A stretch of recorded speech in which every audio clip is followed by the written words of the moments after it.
নৃশংসভাবে গুলি করে হত্যা করেছিলেন।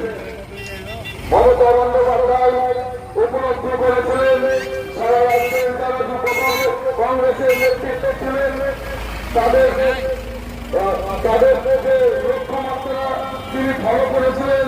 সোমেন মিত্র বলেছিলেন, সোমেন মিত্র কংগ্রেসের রাজ্যের যে দিন তখন সিপিআইএমের যারা নেতৃত্বে ছিল তাদের সঙ্গে গিটার করে একটা দাওয়ালি করতেন। একটা টাইমে আপনারা জানেন যে কংগ্রেস সিপিআইএমের লড়াই হতো